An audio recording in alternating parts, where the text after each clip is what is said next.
Gracias por el chance de estar aquí. Ya tenía días que no venía. Sí, señor. Ya te Bueno, echaba de menos. sí, porque no habías querido venir, pues. No, de ninguna manera, al contrario, al Bueno, contrario. Enrique, No, pero es que he visto, has estado muy activo, lo cual me parece muy bien y muy balanceado en cuanto a los invitados de cada sector político.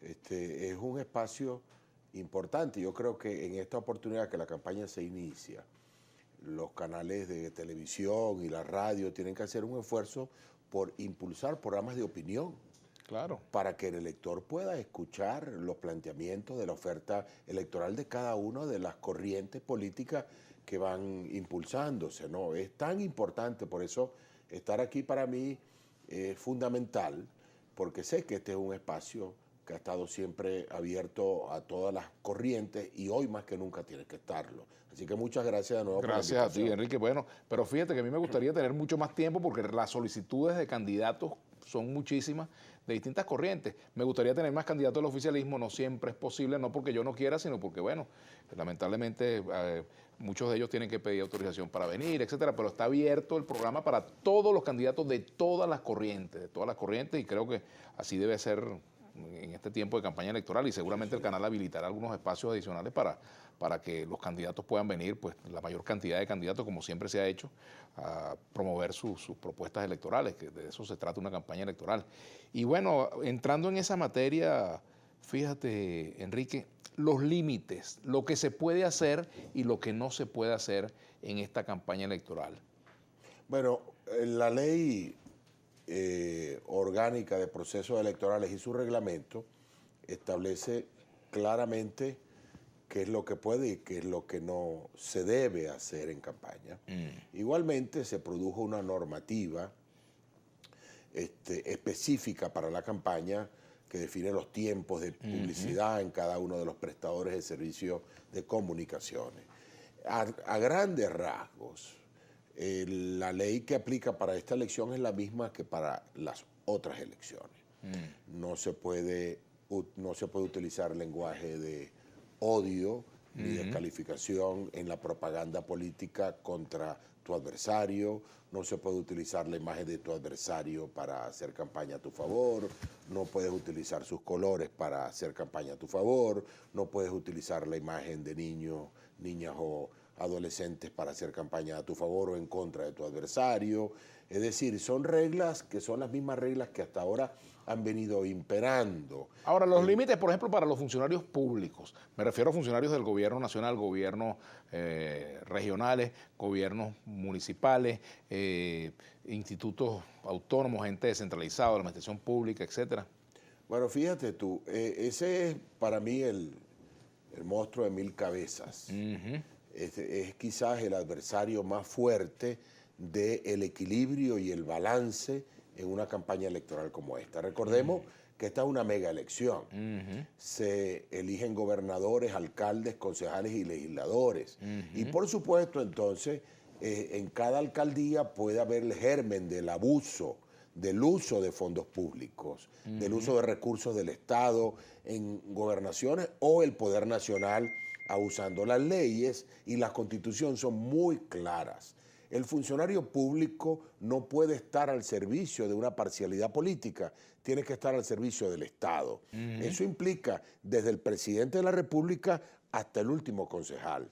Es decir, el concejal en ejercicio, el legislador en ejercicio, el gobernador y el alcalde principalmente y el presidente que administran recursos de la nación, del municipio o del estado, no pueden utilizar los fondos, los recursos, los medios que están al servicio de todos para favorecer a ninguna parcialidad política, llámese como se llame. Y esto es importante repetirlo y repetirlo, porque efectivamente está en el corazón de los problemas que tiene nuestra democracia. A esto no nos podemos acostumbrar.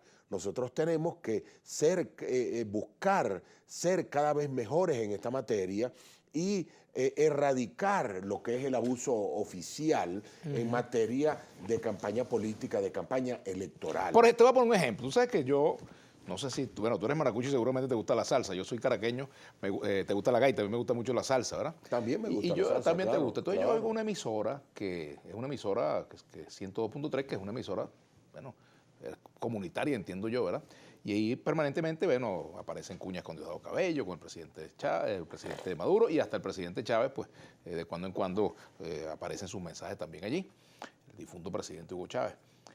Y venía escuchándola hace un ratico y entonces resulta que aparece un mensaje del presidente Maduro diciendo, bueno, hoy se inicia la campaña electoral, 70.000 candidatos, en fin, muy bien, todo, bueno, hablando de lo que eso significa. Un la mensaje, campaña. una Un cuña mensaje sería. una cuña del presidente. Pero es un mensaje, digamos, de la radio, digamos, que lo coloca, pero la voz del presidente diciendo que hay una campaña, que se inicia la campaña electoral, etcétera.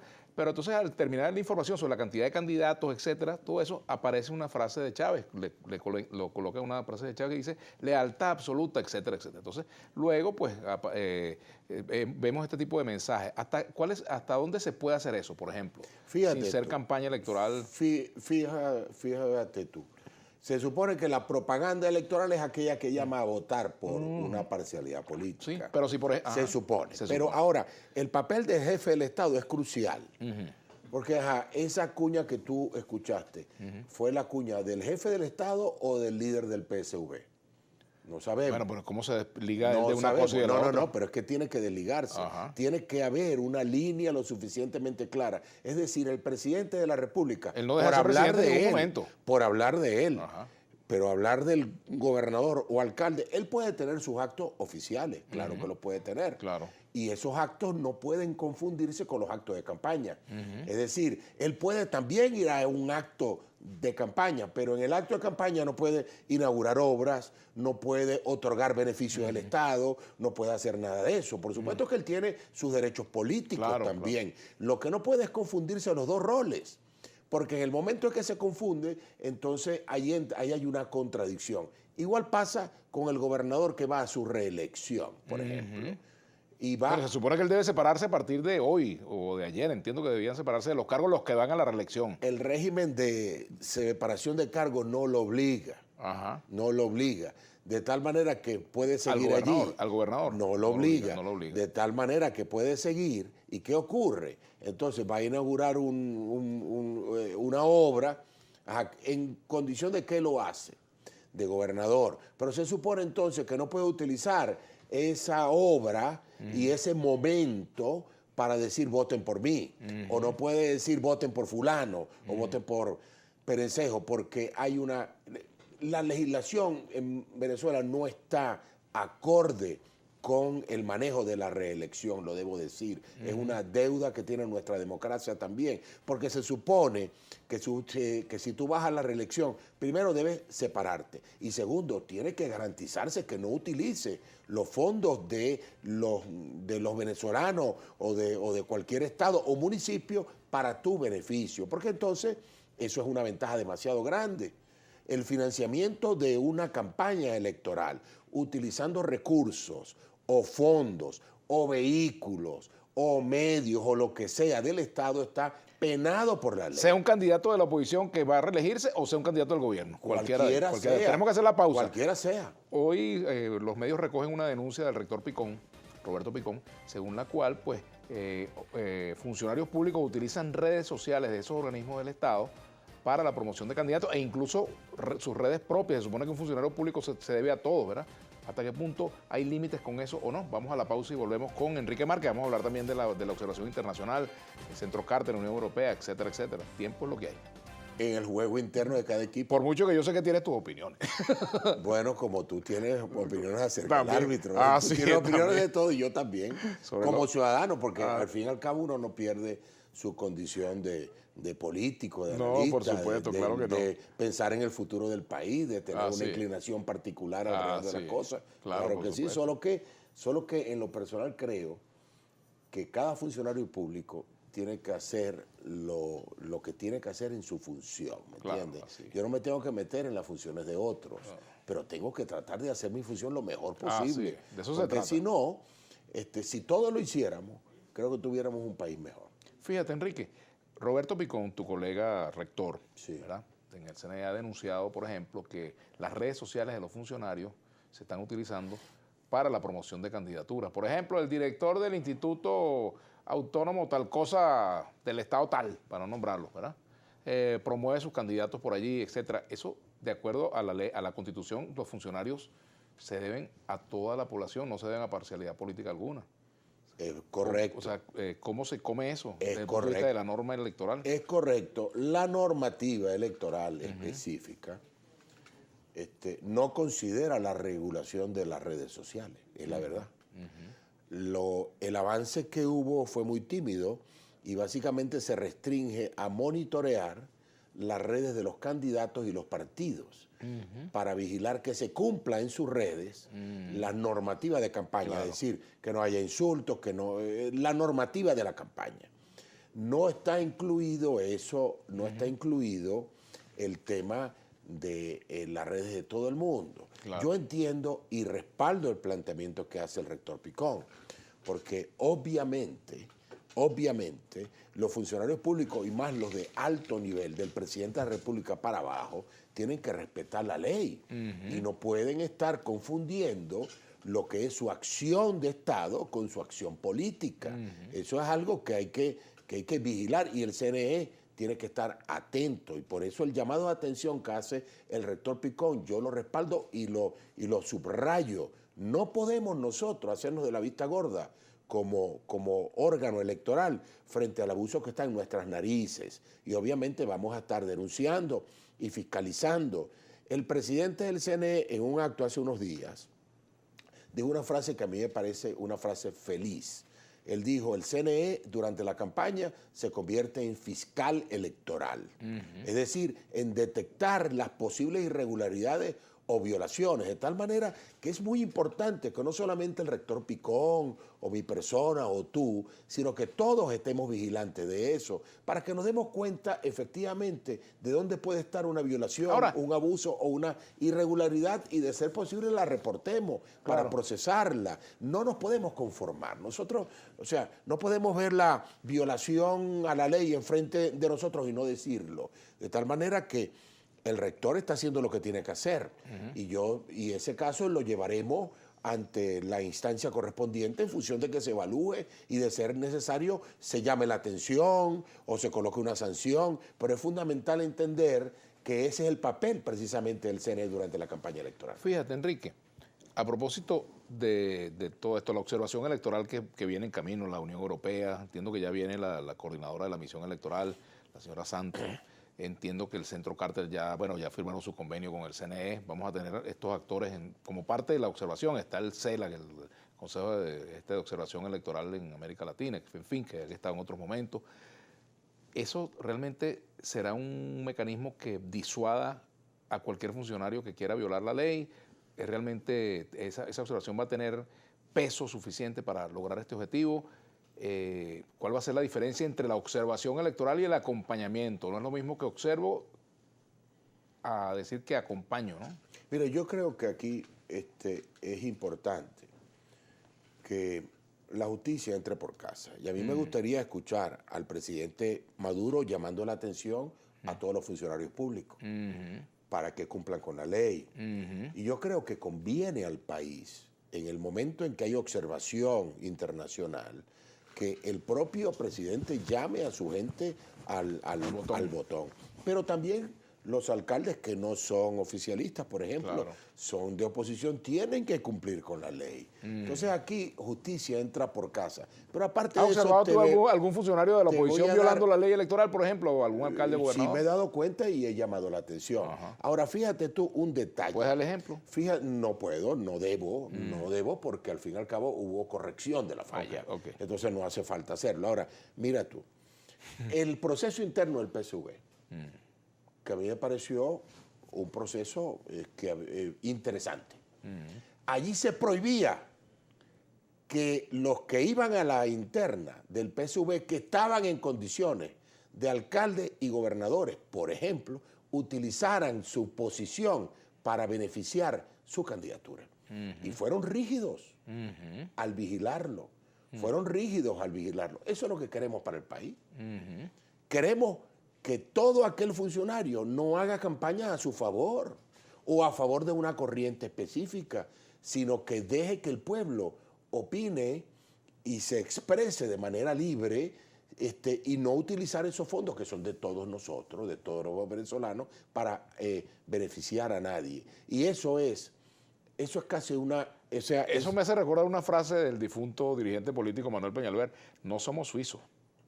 Es cierto que no lo Está la somos, viveza es cierto criolla, que nuestra cultura es otra, Ajá. es cierto que nuestra forma de encarar la democracia y su reto es otra, pero nosotros no nos podemos acostumbrar. Nosotros, hay una constitución, tú fuiste corredactor de la constitución y la constitución es clara en cuanto a eso. ¿Por qué no cumplirla? ¿Quién es el primero que la tiene que cumplir? Presidente de la República y el rector Enrique Márquez también, y los funcionarios de alto nivel del TCJ, el Contralor, el fiscal, todos tenemos que cumplir esa constitución. ¿Por qué no cumplirla? Ahora, por ejemplo, el fiscal está facultado para abrir investigación penal si hay violación. Y el Contralor también. también. Y el Contralor, porque si el Contralor detecta que, por decir alguien, Enrique Márquez, alcalde del municipio tal, está utilizando fondos que son de la alcaldía para su campaña, él le tiene que abrir una investigación, porque el Contralor vigila efectivamente el uso de los fondos públicos y el fiscal también podría hacerlo, porque es peculado, es un delito, es un delito penal, claro. Un delito de corrupción. De tal manera que en la campaña electoral debe haber una conjunción de esfuerzos. ¿Para qué? Para darle a la democracia venezolana una oportunidad. Estamos en tiempos de diálogo, de entendimiento, con todas las dificultades que puedan haber. La presencia de este CNE... interruptus, como dirían. Sí, claro, dificultades muchas, pero no vamos a claudicar en esa ruta. Yo creo que hay que continuar. Claro. Ahora, una buena oportunidad de demostrar la voluntad política de todos es cumplir la ley.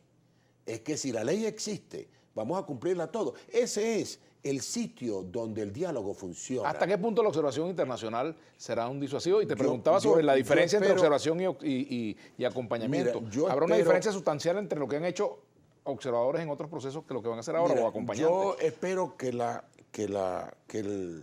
observación pueda ser útil precisamente en sus entrevistas con todos los actores y con su presencia, que sí es disuasiva, pueda ayudarnos a hacer una mejor elección, sin duda alguna.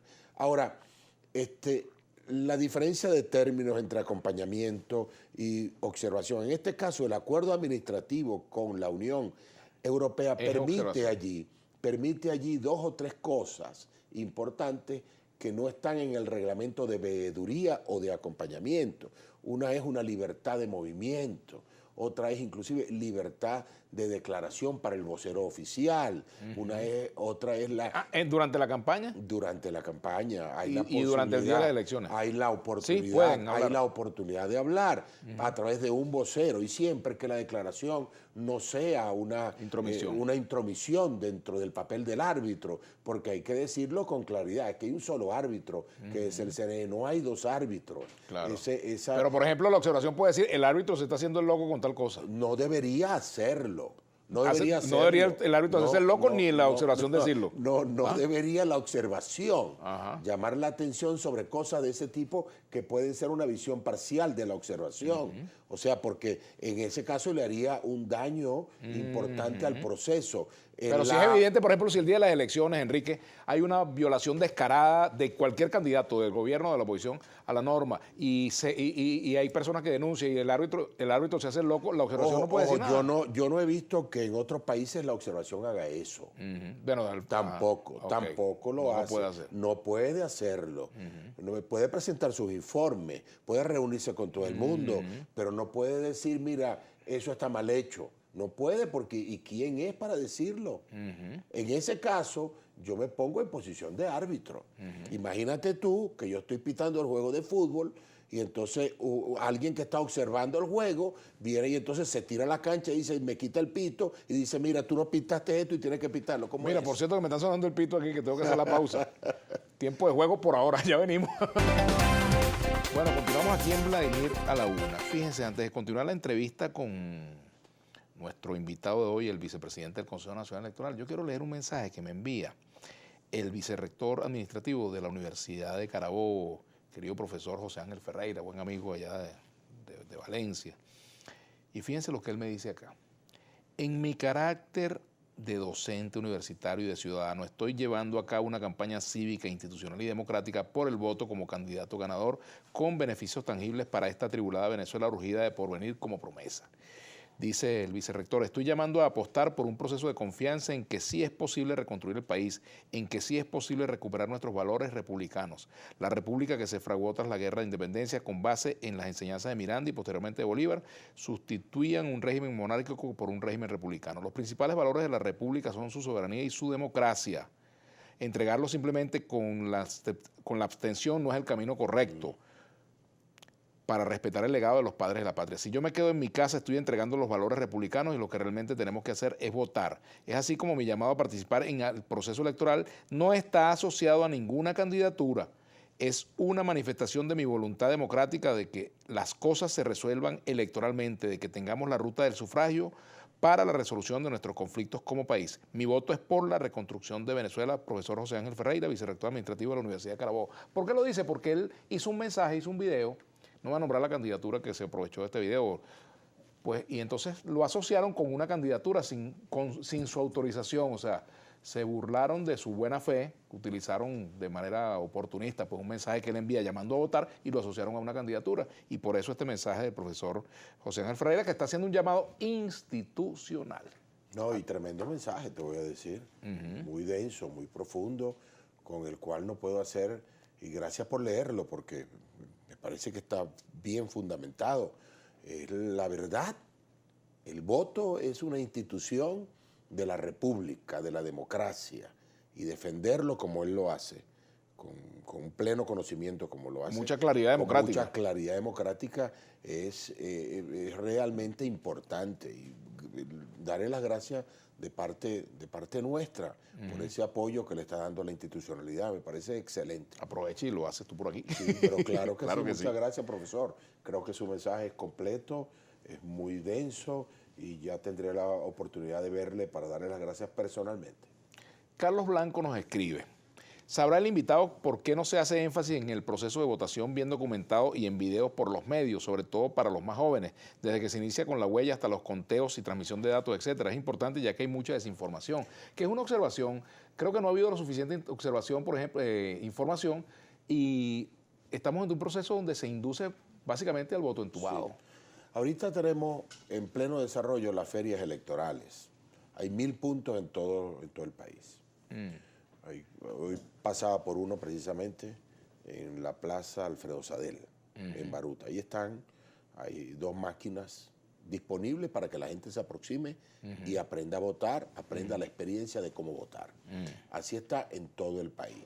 A lo mejor 1000 puntos no son suficientes. Yo creo que son bastantes. Y van a estar allí durante 3 semanas. Pero si no se divulgan por los medios, pues no, son insuficientes. Estamos haciendo un gran esfuerzo. Gracias por la oportunidad que me das también para hacerlo.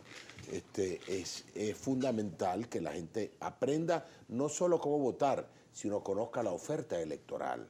En esos puntos se están repartiendo materiales acerca de quiénes son los candidatos, acerca de cuáles son los partidos que los postulan, de tal manera que el elector pueda construir una decisión bien informado. El que envía el mensaje tiene razón, no es suficiente lo que estamos haciendo.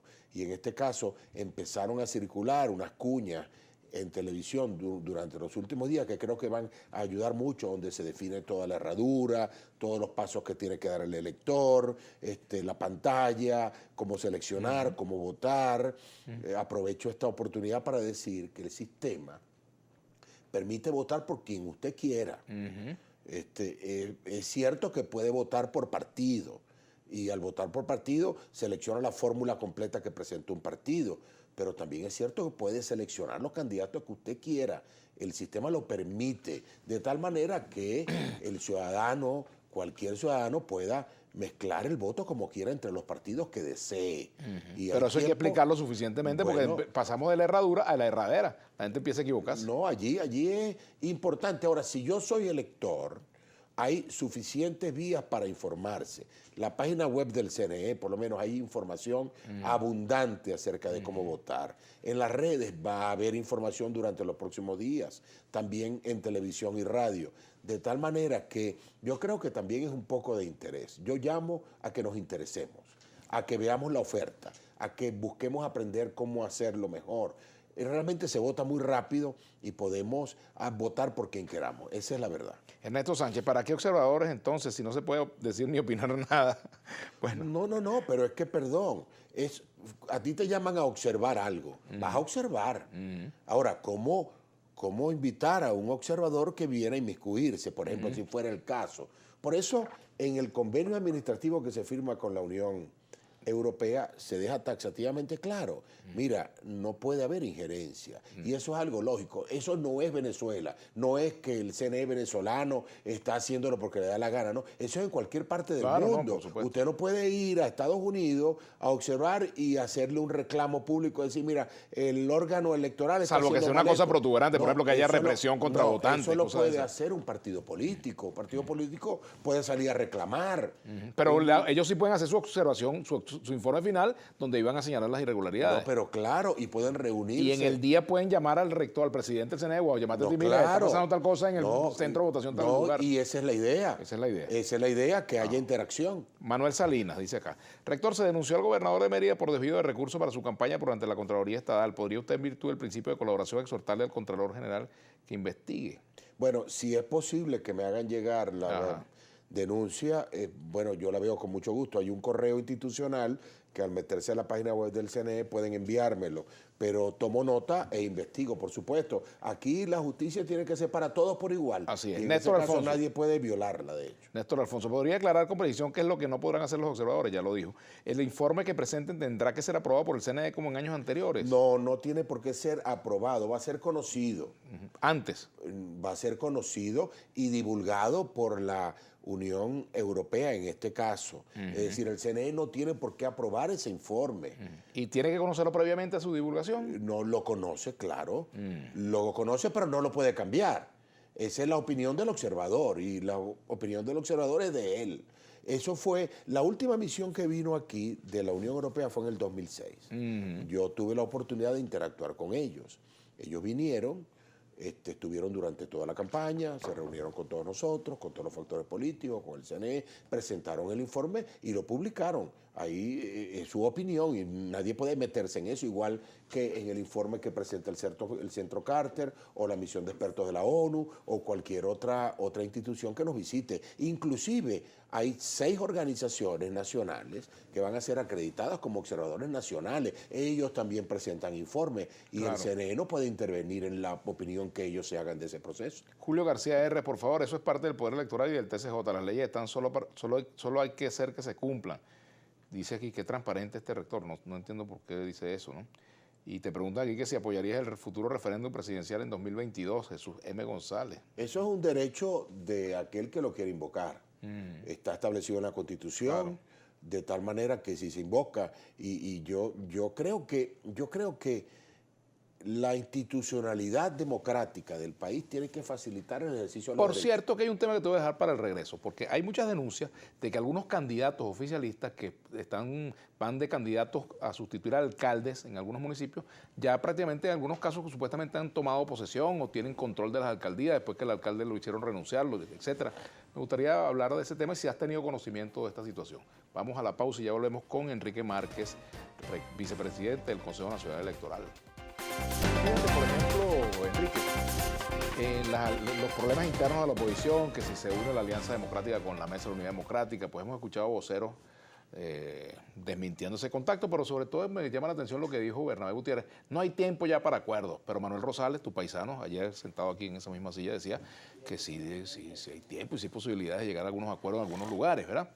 A lo que voy. Si, por ejemplo, la Mesa de la Unidad Democrática y la Alianza Democrática hacen el milagro de ponerse de acuerdo y apoyar candidaturas, retirar candidaturas, sustituciones, etcétera. Eso se puede hacer. ¿Cómo está el tema de las sustituciones? ¿Es un proceso que fluiría sin ninguna dificultad? ¿Cuáles son las dificultades que hay en ese camino? Que yo he escuchado algunas cosas ya por allí.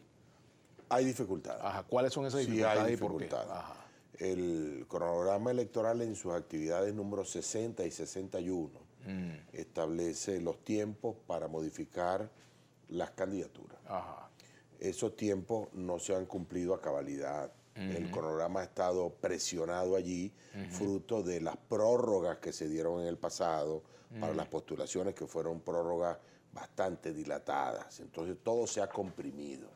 De hecho, hasta el lunes pasado, de hecho hasta el martes, hubo tiempo para la modificación de los candidatos en las listas. Y la Junta Nacional Electoral está preparando su disposición final para la modificación de los nominales hasta el 11 de noviembre.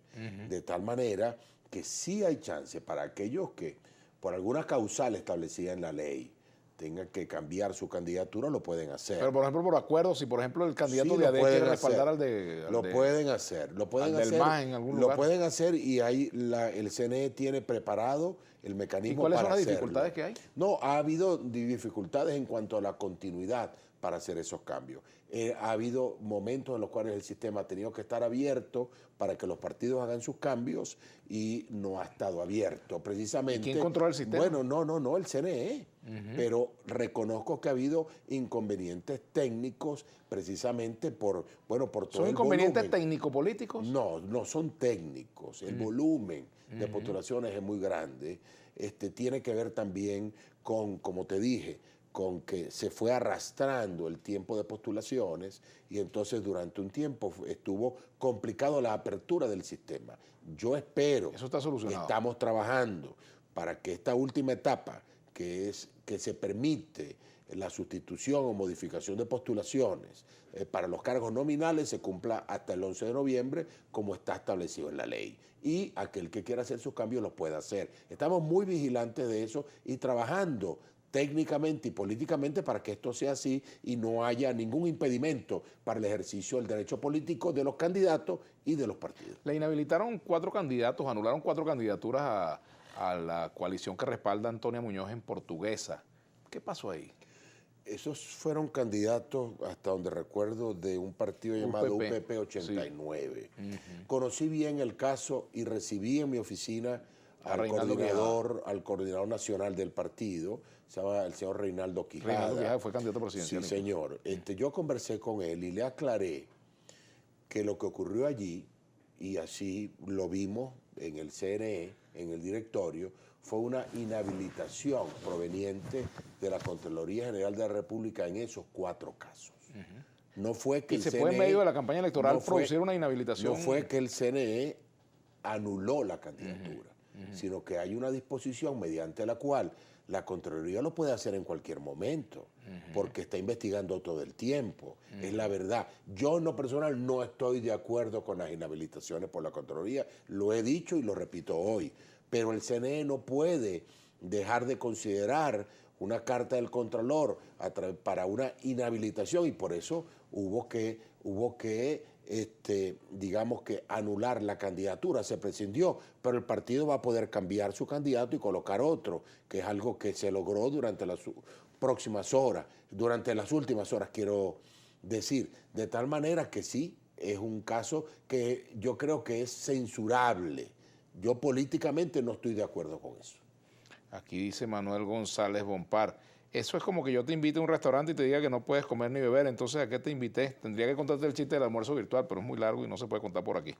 Pero ciertamente es una pregunta. Miguel Tobar, buenas tardes, Vladimir. Pregunta al invitado cómo van a hacer con las cadenas presidenciales donde abiertamente se insulta a los opositores y se promueve una determinada corriente política. Eso es una muy larga discusión. ¿Tú te acuerdas incluso que el presidente Chávez en su ejercicio fue multado por el CNE por el tema de las cadenas? El presidente de la República no puede hacer cadenas y en sus cadenas promocionar su candidato. No puede hacerlo. Es violatorio de la Constitución y la ley. Por ejemplo, y si no lo promueve, pero aparece al lado, aquí le presento al gobernador fulano de tal. No, aquí está que vamos a inaugurar el metro de no sé dónde. La línea es tan delgada que yo debería decirte que eso no es campaña electoral, a menos que llames a votar y promuevas la candidatura. Es así. Debería haber un régimen de separación de cargos, debería haber un régimen para regular la acción del gobierno que va a la reelección, pero ese régimen no existe, esa regulación. A pesar de que la Constitución es clara, no ha habido un desarrollo legal suficiente como para que esto sea mucho más sencillo, tanto para el CNE como para los órganos de justicia, regularlo y hacer las correcciones del caso. Pero bueno, eso es como que la Constitución, por ejemplo, la Constitución prohíbe la pena de muerte. Ahora, el hecho de que no esté regulado ese artículo no quiere decir que se puede aplicar la pena de muerte. Lo cierto es que el presidente no puede hacerlo, ni ningún funcionario puede hacerlo, no debe hacerlo, es penado por la ley y hago el llamado al presidente de la República, que sé que te ve todos los días. Bueno, entonces que no haga eso y que llame al orden al funcionariado público de todo el país en función de que tengamos una campaña equilibrada y balanceada para todo el mundo. Al regreso, Miriam Torres deja una pregunta. Por favor, pregúntale si van a cambiar los coordinadores del CNE de los centros de votación, que todos son militantes del PSUV, para que sean unas elecciones justas y equilibradas. Ya venimos, ¿eso es cierto? Lo vamos a responder al regreso. Márquez, que siempre estuvo en esa vía, pese a que fue duramente castigado por sus compañeros por siempre votar el camino electoral, te dice, ¿no? Bueno, fíjate tú, como político activo, siempre defendí la ruta democrática y electoral. Y realmente sí, tuve muchos costos, porque siempre he defendido que la democracia solo se puede construir con democracia, no hay otra manera. Okay. Ahora como rector, entonces institucionalmente tengo que decirlo, la única herramienta que usted tiene, el que nos está mirando allí, para cambiar Venezuela, es el voto. No hay más ninguna. Esa es la opción que está sobre la mesa. Sí, más nada. No hay otras opciones. Te preguntan también por acá el caso Roland Carreño, por ejemplo, candidato. ¿Cuál es el estado de su candidatura? Si, por ejemplo, los electores lo llegan a elegir, él saldría en libertad. ¿Cómo sería eso? Mira, es una pregunta buena. Recibimos la postulación de Roland Carreño. Él no tiene ninguna imposibilidad de ser candidato. Porque no ha sido sentenciado, no está sentenciado. No tiene sentencia, no tiene nada, de tal manera que su candidatura está firme. Si él saliera electo, pues lo lógico es que el baño de la voluntad popular permita su libertad. Así continúe el juicio, porque es que hay algo que yo creo que, esto te lo digo como ciudadano, la Constitución y las leyes señalan, usted es inocente hasta que se demuestre lo contrario. En Venezuela a veces pareciera que fuera al revés. Pareciera que fuera al revés. Vierte la carga de la prueba. Y eso hay que denunciarlo. El derecho humano a la libertad, hasta que demuestren que yo soy culpable.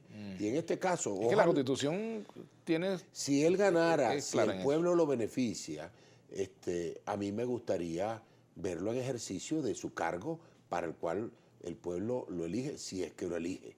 De tal manera que yo como rector diría, mire, si él es electo, debería gestionarse lo necesario para que ejerza esa responsabilidad, como ha sido en otros tiempos, más que todo con cargos parlamentarios, pero este es un cargo ejecutivo electo por el pueblo. Fíjate, por aquí dice Miriam Torres, pregúntale si van a cambiar los coordinadores del CNE de los centros de votación, que todos son militantes del PSUV, para que sean unas elecciones justas y equilibradas. Primero, si eso es cierto. Y segundo, se habla también de migraciones de centro y migraciones de electores de centros de votación. En fin. Mira, el registro electoral ya cerró desde hace tiempo. No puede haber migraciones de centro. No puede haber, ya se cerró, ya los cuadernos están impresos. Podría ocurrir, pero no debe ocurrir. No tienes noticia. No es posible que ocurra, que cambie un elector de centro en este momento. Frederica nos escribe que... No, pero lo que sí puede, no sé a qué se refiere Villegas, pero pudiera referirse a que un centro es cambiado de un sitio para otro, un centro de votación. El catastro del centro se hizo y la tabla mesa final ya se produjo. Es posible que algún centro haya sido movido hacia otro lado porque la escuela haya estado mala. Pero lo importante es que a partir que la tabla mesa definitiva se publicó, ningún centro se puede mover y no puede haber ninguna migración de elector alguna para ningún otro centro. Eso es...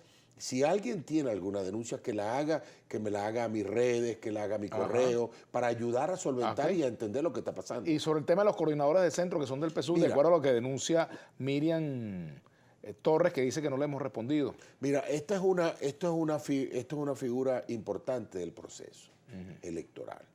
El coordinador de centro lo usa el CNE para ordenar la elección en el centro de votación. Ha sido una figura polémica desde el punto de vista político porque se ha acusado de filiaciones a algún partido. Nosotros estamos vigilando eso y estamos buscando el mayor balance posible en esa figura, como en las otras figuras que tienen que ver con juntas electorales, con miembros de mesa. Es decir, ahí hay un personal de miles de personas que se despliega ese día, que deben ser, donde debe haber equilibrio y balance. En los coordinadores de centro estamos trabajando activamente hoy, en función de que esa denuncia que presenta la señora Miriam, es que se llama, Miriam Torres, no sí. sea verdad. Si fue verdad en el pasado, que no sea verdad ahora. Estamos trabajando en eso y esperamos cumplirle al país. Ahí hay que citar a Ali Rodríguez citando a su oveja Séneca, que él decía que hay que ser, y si no se es, que no se note. Tú debes recordar mucho esa frase de Ali en la causa. Imagínate tú, claro, Bueno, yo me acuerdo, pero yo creo que hay que ser y parecer. En este caso, reconozco que eso es un problema, claro, y que hay que manejarlo, y lo estamos haciendo, y al final que nos juzgue el pueblo por la forma como se logre allí, efectivamente, que creo que se puede lograr un balance. Aníbal Gómez, insuperable la inocencia del rector Márquez. ¿Será por eso que está ahí? El peculado de uso por parte del gobierno es gigantesco y no lo ve. La inocencia no mata al pueblo, pero tampoco lo salva, dice citando una frase de la canción de Ali Yo sí Rivera. lo veo y lo denuncio. Yo lo veo y lo denuncio. Ahora, el señor también tiene voz para hacerlo, que lo denuncie, que vaya a la Fiscalía, que vaya a la Contraloría, porque los derechos de los ciudadanos no pueden sacrificarse, y todos los ciudadanos tienen derecho. Si alguien considera que hay peculado, tiene la vía para hacerlo. Alguien me dirá, Enrique, no nos prestan atención, Enrique, no procesan las denuncias, pero eso no significa que no lo hagamos. La única forma, Vladimir, de defender los derechos es insistir. En este caso, yo claro que veo irregularidades, las denuncio, las proceso, pero eso no significa que claudique en esa búsqueda. Voy a continuar. Una última pregunta por el día de hoy. Messenger pregunta a Enrique si es constitucional que el partido de gobierno ha sacado a varios alcaldes y gobernadores de su cargo y coloca figuras no electos ni del Consejo Legislativo. Eso están haciendo. Bueno, hay un régimen para eso. Si el alcalde renuncia, se encarga, en este caso, dependiendo de lo que diga la ley, o se encarga el presidente del Consejo o se encarga el secretario de Gobierno, de tal manera que puede ser sustituido ante una renuncia, sin duda alguna. Y la persona, claro que no ha sido electo, sino sencillamente es parte de la transición política establecida en la ley. Por supuesto. De tal manera que yo entiendo cuál es el fondo de la pregunta, claro que lo entiendo, pero esto es algo permitido en la ley. O sea, yo soy alcalde, renuncio, voy a ser sustituido de acuerdo a lo establecido en la misma ley. Bueno, Enrique, por tu intermedio le solicito